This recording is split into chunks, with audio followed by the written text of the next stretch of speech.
They say every man has his breaking point.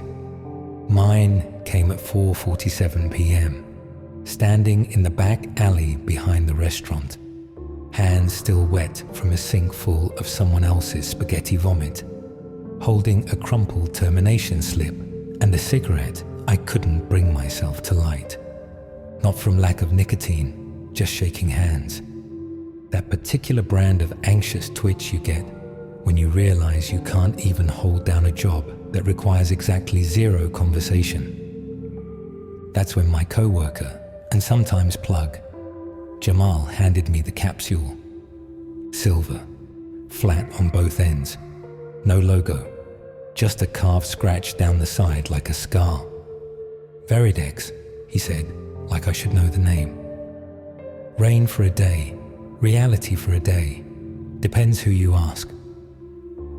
I didn't ask, I just took it. I'd swallowed worse. 10 minutes later, I'm in my apartment, staring at the bathroom mirror and watching my reflection breathe separately from me. No big deal, I tell myself. Hallucinations, dissociation. I've been here before. Except, this time, there's no color bleed, no cartoon edges, no dream logic, just peeling. The walls look thinner, like cardboard sets. My own voice sounds dubbed, and when I blink, I swear I hear it echo. Then the lights shift, not dim, not off, just wrong. Too much shadow where there shouldn't be any.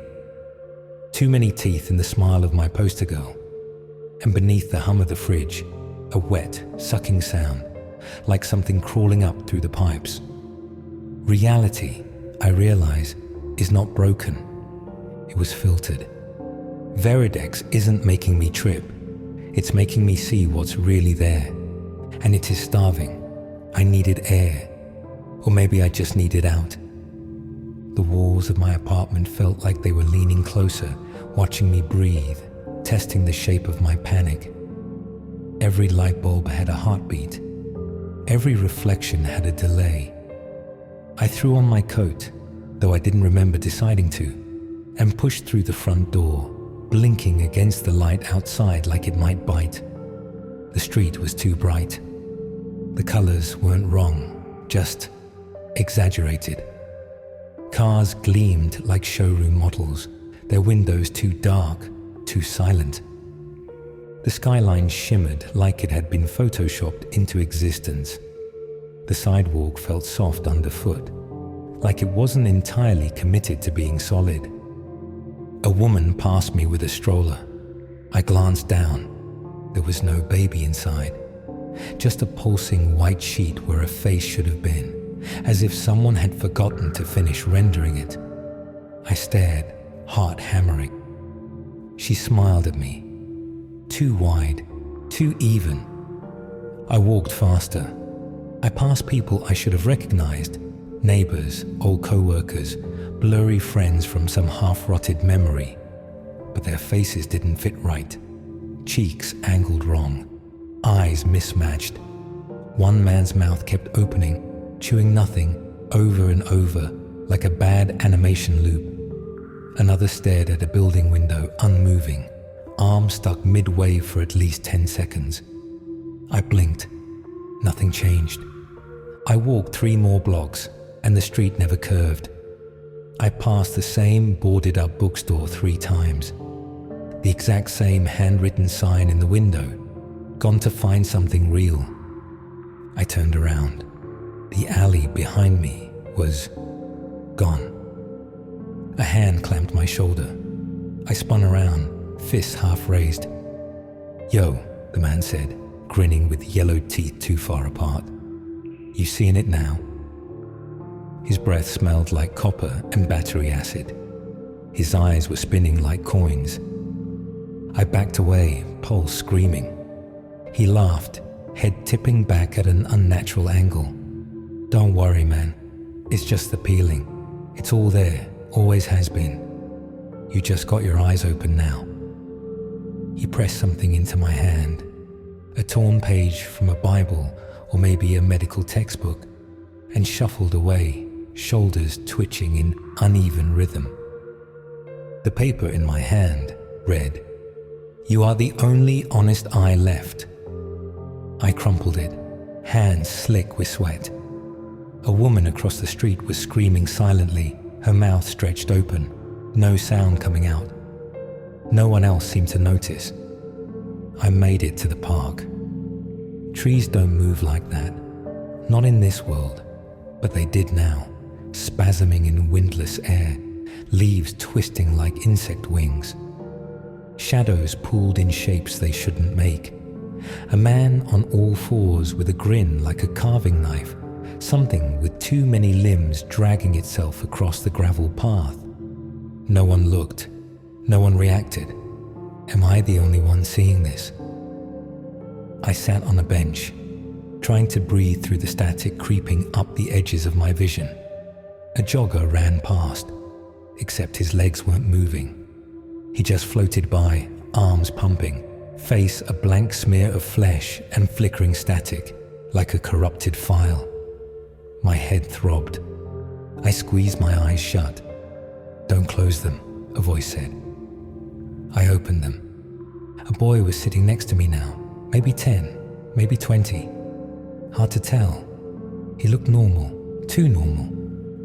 His skin was smooth, featureless, as if AI had generated him from stock photos.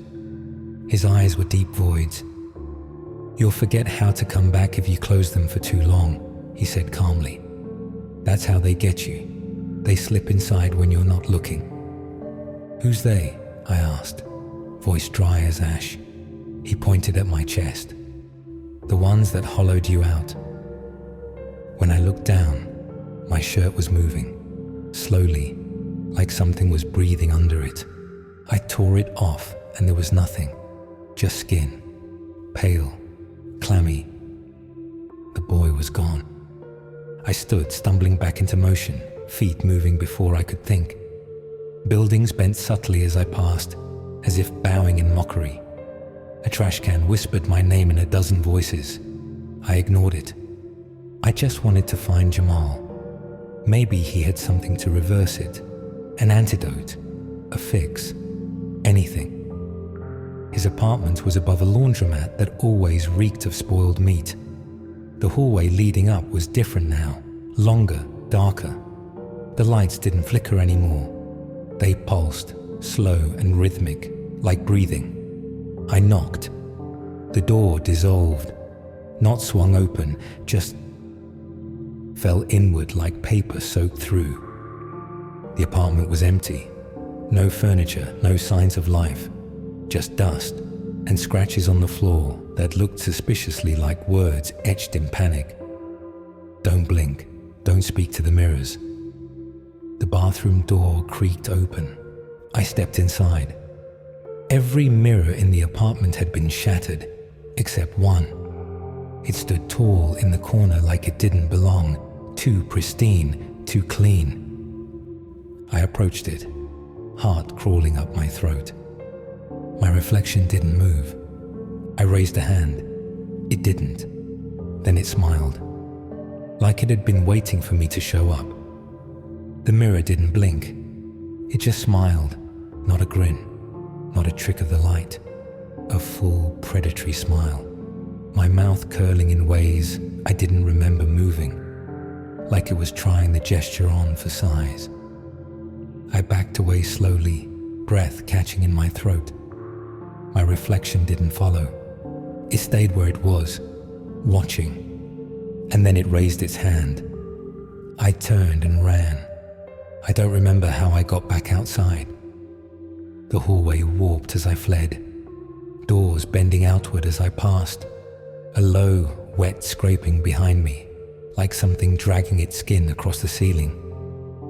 The stairwell pulsed with static, but I didn't look back. When I hit the street again, the air felt heavier, greasier. The sky was wrong, yellow-grey and too loud. The clouds didn't move. They twisted slowly, like they were watching through the wrong end of a lens. Every surface seemed to have depth, Not dimensional depth, but psychological. Like the bricks in the buildings had memory, like they knew I was coming before I arrived. Some windows reflected my silhouette twice. Others didn't reflect me at all. Eventually, I ended up in the old industrial quarter, the bones of the city, left to rot and fester. The buildings were stitched together with scaffolding and rust. Pipes leaked steam that hissed words if you stood too close. I heard one whisper, "Still in there, still in there, still in there," until I screamed at it to stop. It didn't. I found someone else there, sitting in a plastic lawn chair under a flickering street lamp. A man draped in layers of filth-stained coats, a gas mask hanging loosely from his neck like a necklace. "You're peeled too," he said when he saw me. His voice was low, shredded by years of smoke or screaming. "I'm looking for Jamal," I said. "He gave me this." He shook his head. "No one gives it. It finds you, always has." He gestured at the skyline. "You're in the between now, the Echo City, built on the rot of what people pretend not to see. Every shadow, that's where truth leaks out. That's where they wait." "Who's they?" He looked at me, and his face melted. Not literally, just sagged, as if gravity remembered something about him he had long tried to forget. His eyes drooped.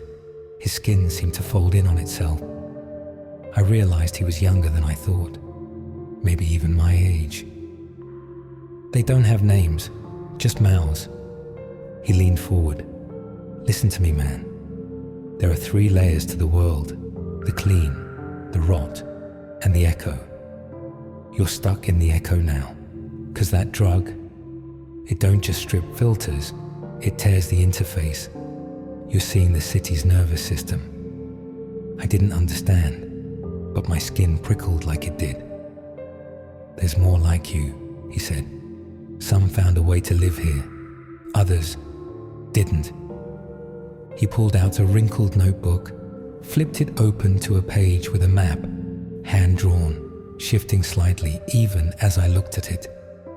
"They gather here," he pointed. "Old office tower, used to be called Vantech. Now they call it the Still Point. You'll find answers there. Or maybe just the thing that's been asking the questions through your teeth." I took the map. "Do they know what Veridex really is?" I asked. He smiled bitterly. "It's not a drug, it's a permission slip." Then he looked past me, suddenly rigid. "Go, now." I turned and saw nothing, just the street. Still, I ran. The map led me through alleys that didn't exist before, streets that weren't on any grid, places the GPS app on my phone refused to acknowledge. I passed buildings with signs like "Try again later" and "Do not perceive." I passed a man crouched in a puddle, speaking in binary. Another was carving his own shadow off the ground. Finally, I reached the tower. Still Point. It was wrong, too tall, too thin. Its windows didn't reflect. They absorbed. It looked like it had been constructed from still photographs of a building, stitched together from different years, each window showing a different version of the same scream. Inside, the walls were lined with faces, real ones, pressed into the drywall like bugs in amber. Their eyes moved. A woman in a lab coat stood at the reception desk, smiling like a wax figure, lips painted on. "I'm here for answers," I said. "Of course," she replied. "They're waiting in sub-level R." "Who?" She blinked. "Your memory of them." Elevator doors opened behind her without a sound. Inside was a smear of light and motion, like something halfway between going up and down at once. I stepped inside. I swear I heard the echo of my own voice from far away. "This is how it ends then. Number. Not the end. The middle." The doors closed. The elevator moved. Reality blinked. The elevator stopped with a stomach-churning jolt. The door slid open without a sound, and for a moment, I thought the whole building had shifted, as if I had arrived somewhere else. Sublevel R. The map had led me here. Or maybe she did. The walls were different down here. The air was thick, pushing against my chest.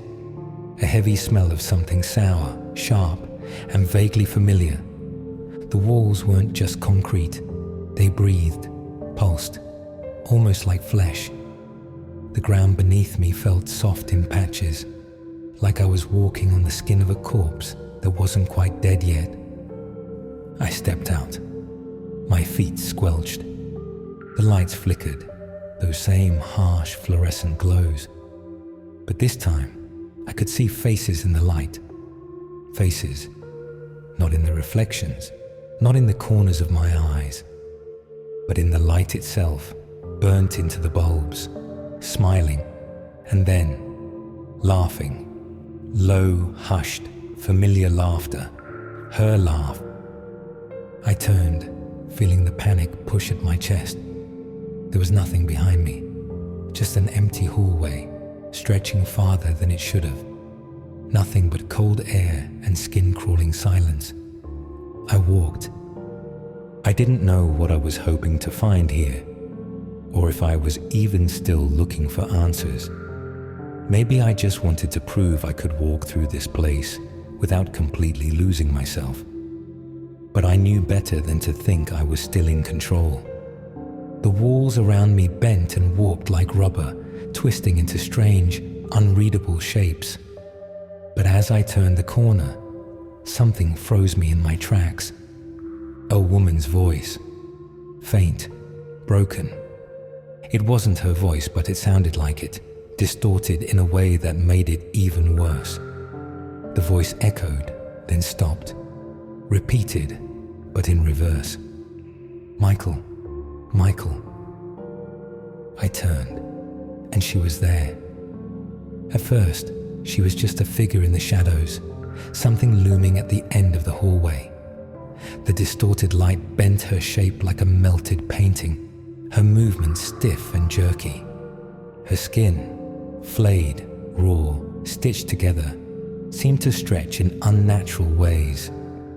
Parts of her body peeled back to reveal layers of frayed muscle and dry, cracked tissue.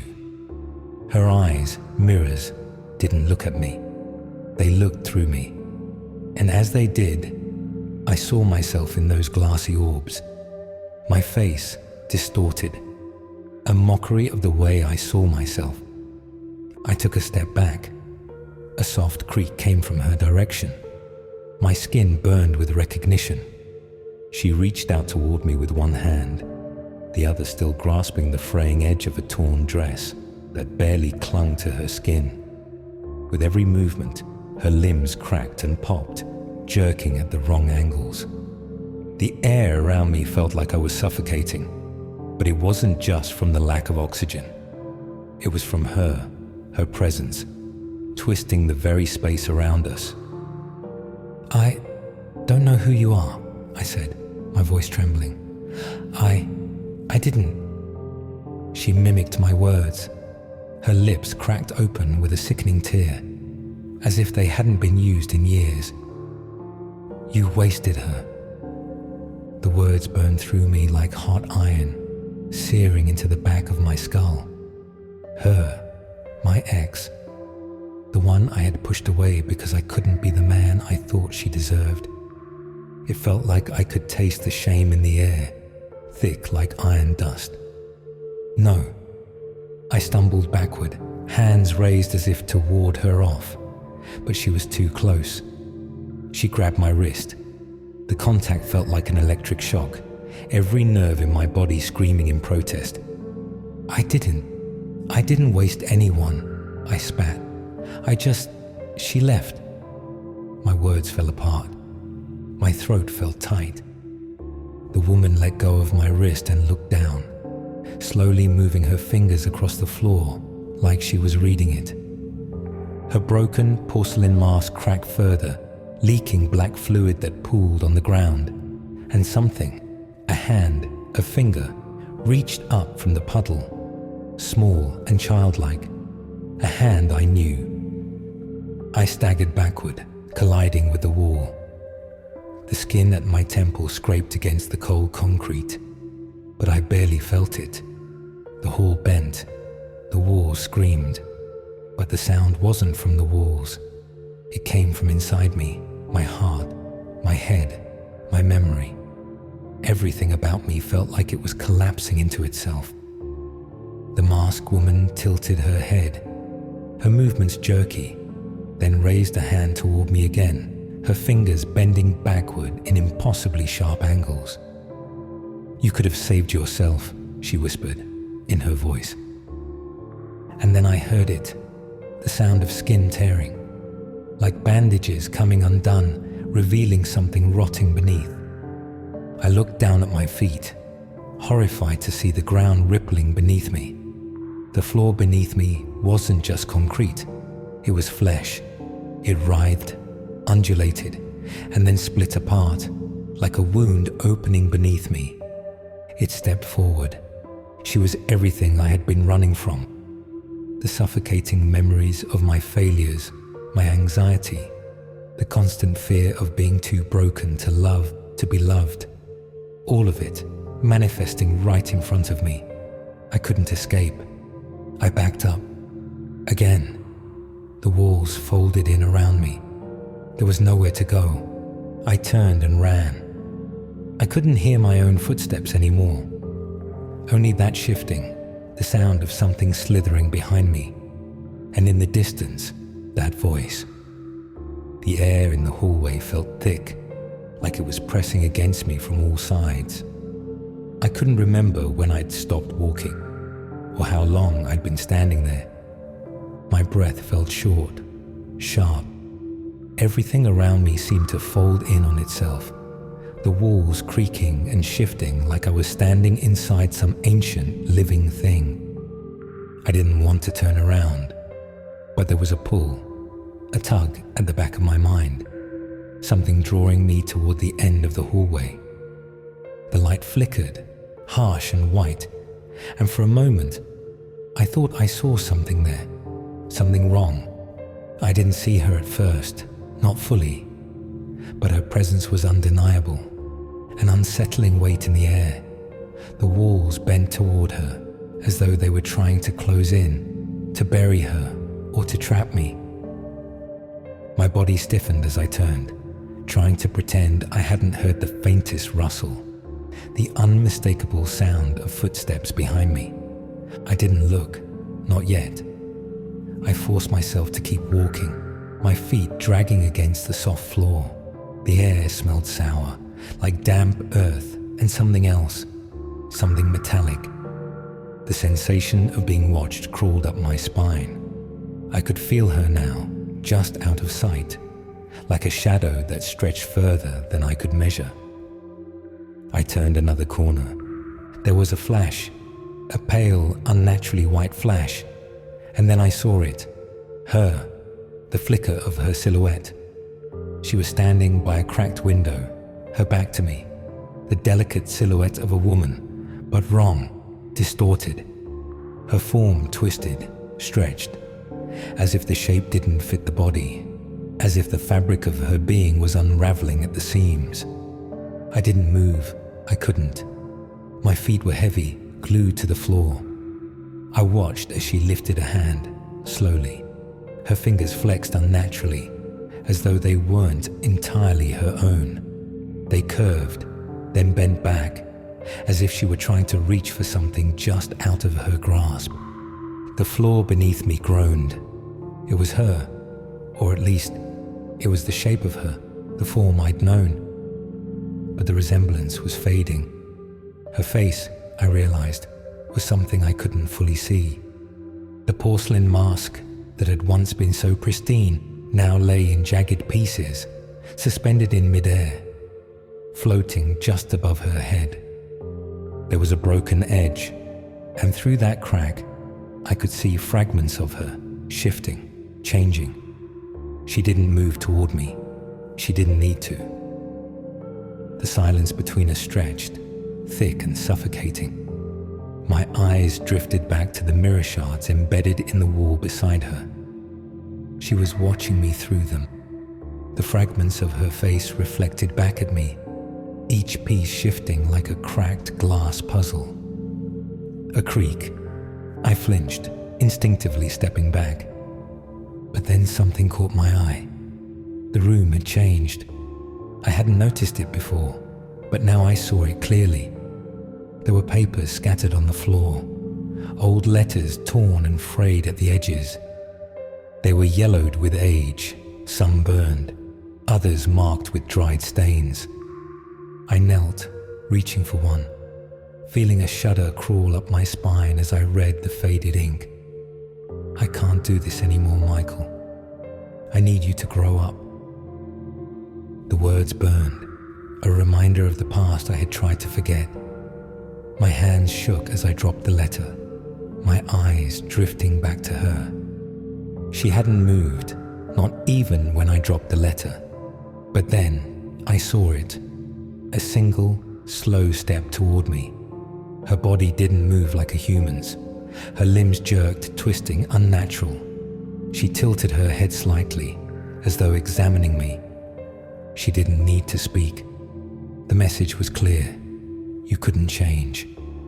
I could feel my chest tighten, as though her presence had dug its claws into my ribs. Her reflection flickered again in the shards of broken glass, and in that distorted mirror, I saw myself. The man who was terrified to even leave the house, the man whose mind would race through every possible scenario until he was paralyzed by fear. She reached up, carefully, as if to touch the edges of the shattered mirror, brushing her fingertips across it. A subtle gesture, but the pieces of glass trembled. In them, I could see her face, twisted. Her fingers grazed one of the shards, and in a flash, it cracked, spreading like a spider's web, the jagged edges splintering into 1,000 tiny pieces that fell to the floor with an impossible silence. The room felt colder. I turned away, my heart racing, my body trembling. I had to move. I had to get out. But every direction I looked, the hallway had changed. The walls folded in on themselves like I was standing in the belly of some great, unseen beast. The door I had come through was no longer there. I couldn't breathe. The air felt too thick. The smell of her skin, rotting, fleshy, hung in the air. I could hear her now, just behind me. Her footsteps, slow, deliberate. Each one seemed to echo, vibrating through the floor, shaking the ground beneath me. I forced my legs to move, but each step felt like dragging myself through sand. I could feel her. She was still there, watching, waiting. And I couldn't run far enough to escape. The air had thickened again, pressing down on me, dragging me further into the fog of my confusion. The hallway stretched on forever, but each step I took seemed to bend the space around me, making it impossible to tell where I had been or where I was going. It felt like the walls were closing in, like the building itself was alive, shifting and adapting to my every movement. The flickering lights overhead had become maddening. Their weak glow cast long, distorted shadows that danced unnaturally across the walls. I tried to focus on something, anything, but the world kept shifting, becoming more fragmented with each blink. Nothing looked right. Nothing felt real. I moved down the hall, the sound of my footsteps hollow in the air. The hum of the lights buzzed overhead, louder now, almost like a swarm of insects. It had been hours, or maybe days. Who knew anymore? My sense of time had unraveled, leaving me in a distorted limbo. I had thought I was alone, trapped in this decaying building. But as I rounded another corner, I saw something that made my stomach twist. At the end of the hallway, a figure was moving toward me. Not her. No, this was something different. Something that looked far too familiar to be comfortable. A woman, young, her hair long and messy, tangled like a pile of straw. Her face was off. The features were smeared, stretched, like someone had taken the soft contours of her skin and pulled them too far.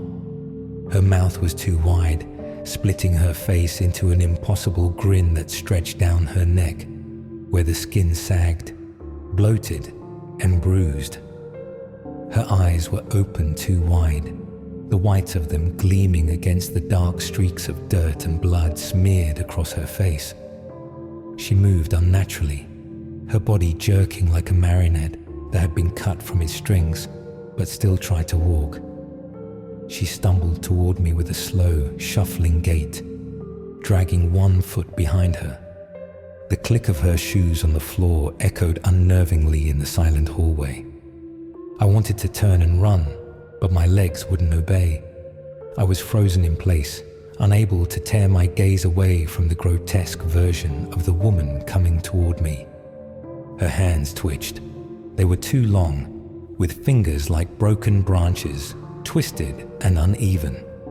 She raised one hand, the jagged nail scraping the walls as she moved forward. And then, with an eerie stillness, she stopped. Her head tilted to the side, as though considering something. The room felt colder. I could feel the pressure building again, like her presence was folding into the very air around me. I needed to leave. I needed to get out. But then, from behind the grotesque woman, another figure appeared, this time a man. He had the body of a regular pedestrian, his face smooth, his posture normal, but his eyes were completely black. No white or iris, just pools of darkness staring at me. He didn't move. He didn't make a sound. He just stood there, motionless, in the corner of the hallway, blocking my path. As I looked into his eyes, I felt a sharp pressure in my chest, as if something was pulling me toward him. I stepped back, my heart pounding in my ears. The woman with the stretched grin hadn't moved, but now I could see her hands flexing, stretching unnaturally, the fingers elongating as if trying to reach for me, the air around her warping, pulling at my mind. And then I heard it, the unmistakable sound of a low, guttural growl.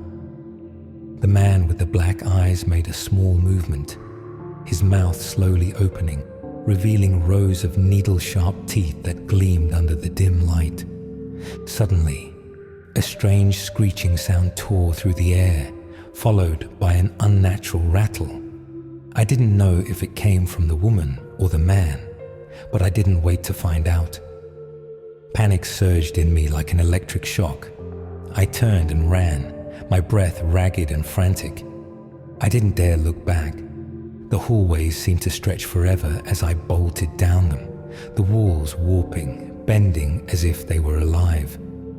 My own footsteps reverberated too loudly in the narrow space, and I could hear the clack-clack of the woman's shoes behind me, getting closer. I could feel her presence, creeping just behind me, a cold breath on the back of my neck. I turned down another hallway, not knowing where it would lead, but desperate to find something, anything, that could make sense of this nightmare. The air was stifling, like I was drowning in it. The walls closed in again, and I nearly stumbled over something on the floor. When I looked down, I saw that it was a shattered glass bottle. Its contents spilled across the floor, dark and thick, like oil. It glistened, reflecting the broken light above. But something about it was wrong, so wrong. I stepped back, my legs weak. That's when I heard it. A door creaked open behind me, slowly, too slowly. I didn't want to turn around, but I did. There, just beyond the doorway, a figure stood. This one was different too. A man, his skin pale and cracked, almost paper thin, his mouth stitched shut with blackened thread. His eyes were wide, too wide, the lids stretched beyond human proportions, and they glowed with a faint, unsettling light. His arms were unnaturally long, hanging by his sides like the twisted branches of a tree. He didn't move toward me. He just stood there staring. His head tilted slightly, as though he was waiting for something, waiting for me. And then, like a wave crashing against the shore, her presence swept over me again. Not in sight. No, she was far away now, but I could feel her. The air thickened, and the walls seemed to pulse with the beat of some dark, forgotten heart.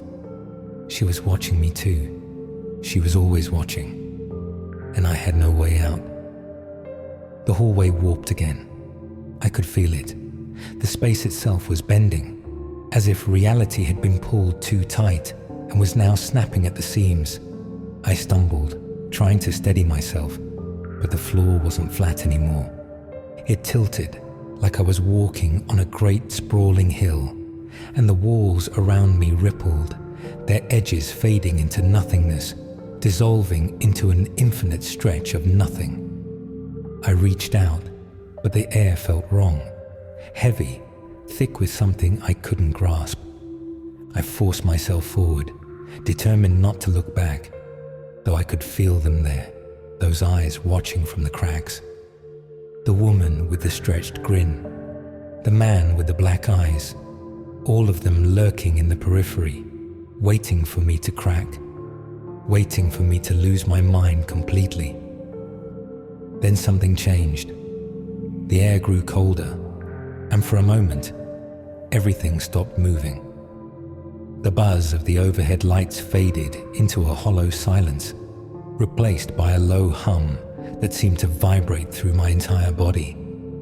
I raised my head, blinking against the sharp sting of a headache, and saw it. The sky. It wasn't right. The ceiling, no, the sky above me, had fractured. Cracks ran across it like the webbed pattern of a spider's trap. The light pulsed, and as it did, I felt the ground beneath me tremble. No, I wasn't looking at the sky. I was looking at the fabric of the world itself, tearing apart, unraveling like a thread slowly being pulled from the center of everything. The fractures grew wider, spreading across the expanse above me. The air around me bent, each gust carrying with it the smell of something burning, something rotten. The moon flickered, breaking into jagged geometrical patterns, each new form less stable than the last. I reached out again, feeling the coolness of the air, as if the very atmosphere itself was disintegrating, breaking down into an impossible, kaleidoscopic mess of color and light. It wasn't just the sky anymore. The walls, the floor, the very ground I stood on were all shattering in slow motion. The whole world was coming undone, one piece at a time. I couldn't breathe. I looked down at my hands, and for a moment, they weren't my hands at all. They were twisted, warped, their fingers elongating like roots digging into the floor. I jerked them away, but they remained distorted, stretching far past their normal shape. My heart pounded in my chest, and I tried to focus, tried to hold on to something, anything, but the world was slipping through my fingers like sand. The cracks in the sky deepened. It wasn't just fracturing anymore, folding in on itself, repeating in infinite layers, pulling itself apart into the most complex and alien shapes I could never have imagined. There was no horizon, no limit to how far the cracks stretched. It was as if the world had no end, only endless cycles of disintegration, spreading outward in impossible, fractal patterns that twisted and bent reality into something I couldn't possibly comprehend. And through it all, I could still feel her. Her presence was like a shadow, stretching out from the very heart of the chaos, seeping into the cracks. She wasn't visible. No, not yet. But I could sense her, feel the cold, malevolent pull of her influence. She was in the air, in the very ground beneath me, like the fabric of reality was woven with her essence. And now it was fraying. I had to keep moving. I had to escape this nightmare. I stumbled forward, and the floor buckled beneath me, sending me tumbling into the void. My hands scraped against the walls, but they offered no purchase, just endless space that kept stretching further and further. The ground beneath me split open, revealing what seemed like an endless chasm of blackness, swirling with fragments of light, like distant stars on the edge of a collapsing universe. And then I saw it, a figure just ahead of me, emerging from the fractured landscape. The silhouette was familiar, yet so wrong. It was the woman, the one with the twisted grin, her face stretched grotesquely wide, her eyes like hollow pits.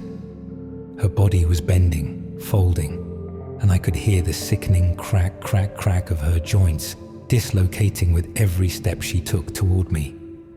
I couldn't move. My body felt like it was frozen in place, my heart beating too fast, too erratic. She was closer now, her grin widening, splitting further across her face, the sound of it screeching through my head. Behind her, the black-eyed man stood, his face shifting between monstrous shapes, his head enlarging, his skin stretching into ridges and folds as his eyes glowed brighter, drawing me in. They weren't just watching me anymore. They were coming for me. The air around me shattered again. This time, the ground beneath my feet split open like a rift, pulling the world into itself, tearing apart the fabric of reality, one thread at a time. I couldn't breathe, couldn't think. The world was collapsing, but I was still here, caught in the middle of it. I could feel her presence, her silence suffocating. And in that moment, I knew that no matter where I ran, I couldn't escape her. I don't know how long I've been running. It feels like hours, days, weeks. Time no longer has meaning in this place, if you can even call it that.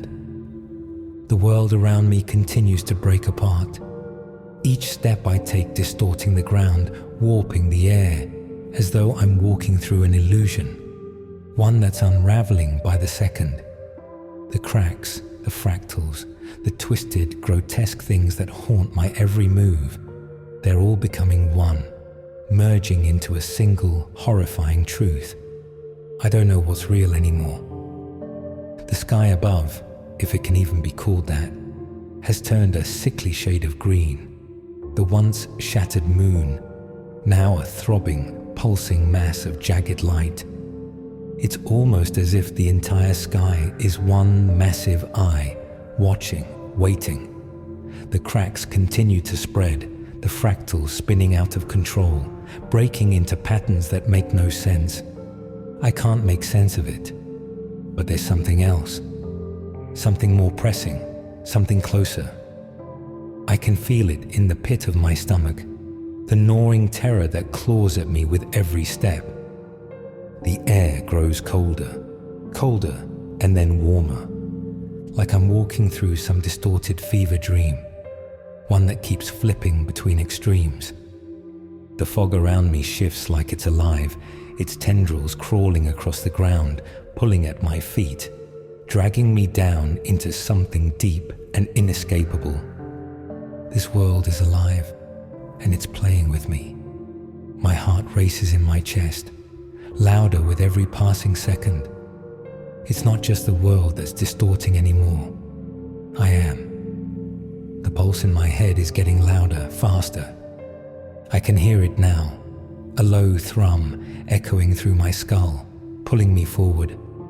My body doesn't feel like my own. My skin crawls, my senses are overloaded, and I don't know where I'm going or if I'll ever find a way out. There's a silence, No, not a silence, a whisper. It comes from behind me. It's soft at first, almost imperceptible, but it's there, insistent, like something trying to pull my attention.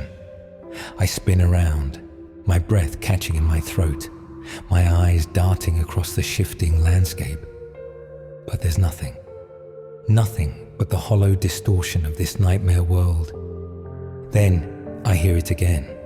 A voice. It's not her. No, this is different. This is softer, almost familiar. Michael. I freeze, my blood running cold. The voice, it's hers. Emily. I shake my head, trying to push it out, trying to keep moving. I don't want to hear this. I can't. This place, this world, this nightmare, it's already too much. I stumble forward, my hands trembling, my knees shaking as I try to push myself through the fog. My head spins, and the world around me warps even more. The walls bend and fold. The sky fractures into pieces that pulse with an unnatural, disturbing light. I feel as though I'm trapped in some impossible loop, falling and falling, unable to stop, unable to understand what's real anymore.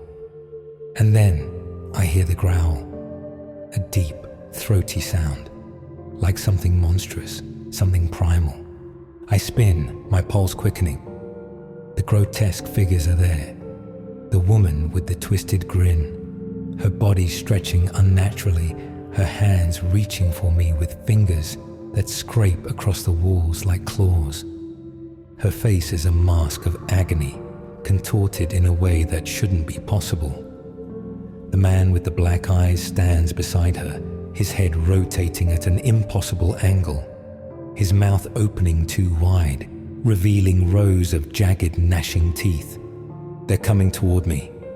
I don't think. I just run. I barrel down the hallway, my feet pounding against the ground, my breath a frantic gasping sound in my ears. The air warps around me, the walls bending like they're collapsing in on themselves. I push myself faster, desperate for any escape, any sign of a way out. But then, the ground shifts beneath me. I can feel it. It's like the floor is falling away, dropping out from under me. I stumble, my feet losing contact with the surface, and I fall. Not downward, but sideways.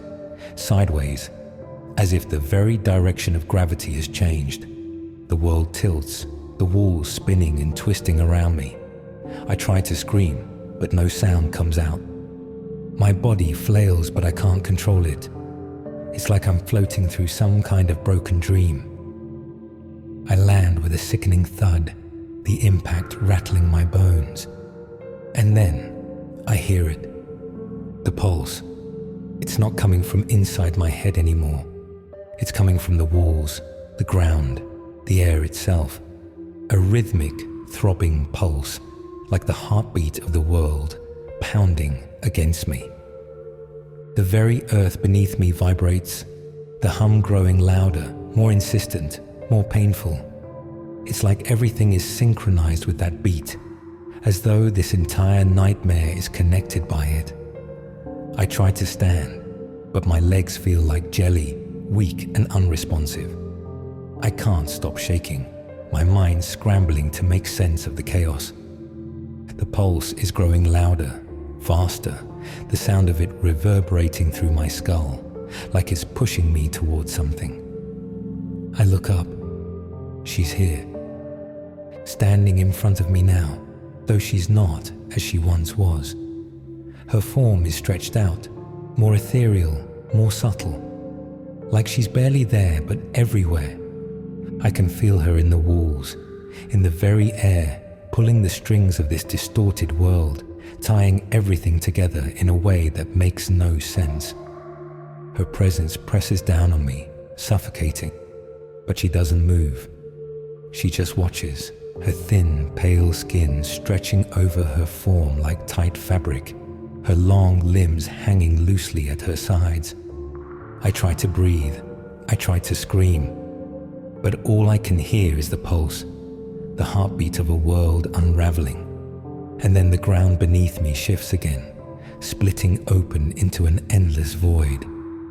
I close my eyes, waiting for the fall, but it never comes, because I'm already gone. The air tastes like ash. Every breath I take is thick with it, the remnants of something that once was. The very weight of it presses against my chest, and I can't seem to shake it off, no matter how hard I try. But trying doesn't matter here, does it? In this place, trying is just another way to prolong the inevitable. The cracks in the world have become deeper, more jagged.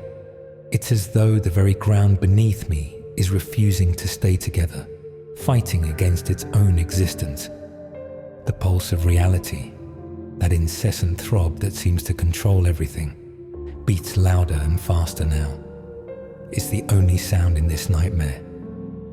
I walk through a hallway. The walls aren't straight anymore. They bend and twist like the path of a river that's been corrupted.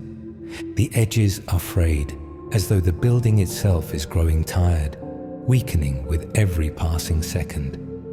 I can feel it in the bones of this place, in the way the air feels heavy with something older than time. She's there, always lingering, just out of sight. I don't need to look for her. Her presence is felt in the very fabric of this place. I can hear her breath, low and slow, like the wind rustling through dead leaves. I don't know where she is exactly, but I know she's close. But there's something else now, something new. A figure approaches me from the corner of my eye, at the end of the hallway. The shape is shifting, its body melting and reforming as it moves. I can't quite make out its features, just glimpses of it, flashes of something that used to be human. I know what this is. Another warning. Michael, the figure whispers, though the voice is distorted, like it's coming from inside my own head. I freeze. It's Emily's voice. I can hear her. I can feel her, but not like before. This time it's sharper. The words scrape across my mind like jagged glass. Her voice isn't tender, isn't loving. It's hollow, a reflection of the pain I've caused her, of the trust I shattered. I stagger forward, but the air is thick with resistance, as though every step is a struggle against the weight of my own mistakes. The walls shift again, blurring into something unrecognizable, and the floor beneath me begins to crack, large fissures appearing like the world itself is tearing apart. The figure is closer now. It's not just Emily, it's every person I've hurt, every soul I've failed, every friend I've lost, every person who trusted me and watched me crumble. Their faces twist in agony, their mouths moving but no sound escaping. They're here, but they're gone, trapped in this broken world like I am. They're part of this nightmare now, a testament to my failures. I want to scream, to run, to beg for forgiveness, but I don't, because I know I don't deserve it. They're all gone because of me, because of my weakness, my fear, my inability to be somebody. I failed them. I failed myself. The figure reaches out, its distorted hand brushing against my face. A shock runs through me, but it's not physical pain. It's worse than that. It's the realization that this is my punishment. This is the nightmare I've earned. The figure smiles, but the smile is twisted, cruel. It's not Emily's smile. It's the face of my failures, the face of every person who walked away. And then it whispers again. Do you understand? I don't fight it anymore. The weight of my answer settles into my chest like a stone, heavy and suffocating. I know now that this nightmare, this endless torment, isn't just something I'm trapped in. It's something I've built, something I've earned. The ground is broken, shattered into pieces, like an old mirror that's been dropped. Each shard reflects a different version of me. There's the young version, the one who still had hope, who thought maybe he could do something with his life. There's the drugged out version, the one who lost himself in chemicals and numbness, hoping for relief he could never find. And there's the version of me that just gave up, the one who let the weight of the world crush him, who couldn't take it anymore. I stop and stare at one of the shards. My reflection is fractured, my face split in ways that shouldn't be possible. It doesn't look like me anymore. Not entirely, not the way I remember. It's as if my soul, my very essence, is splintering, and this grotesque face staring back at me is the result of it. A product of every choice I made that pushed me further and further into this abyss. And behind me, she is there. Not as a figure, not in the flesh, but as an idea, a presence. Her form, like the very world, is bending. I can feel her in the shadows, in the fractured air, in the pulse that's starting to slow. Its rhythmic pounding is less insistent now, softer, like a heartbeat fading out. But it's not the end, not yet. I hear the crying whisper again, the voice of Emily, or what's left of her. Why couldn't you just grow up? And for the first time in what feels like forever, I understand it. I understand her. I understand all of it. The brokenness, the destruction, the endless horrors. They're all my doing. Every crack in this world, every grotesque figure, every moment of suffocating terror. It's all my fault. I let her go. I let everyone go. I wasn't strong enough to change, to grow up. And now this is my fate. The coldness in the air wrapping around me, seeping into my skin, crawling through my bones. The ground beneath me falls away again, and I sink, slowly, down into the endless chasm. But it doesn't matter. I'm already falling. I've been falling for years. The last thing I see before I fall into the darkness is the fractured sky above me, its cracks sprawling wider, reflecting my shattered soul. And then nothing.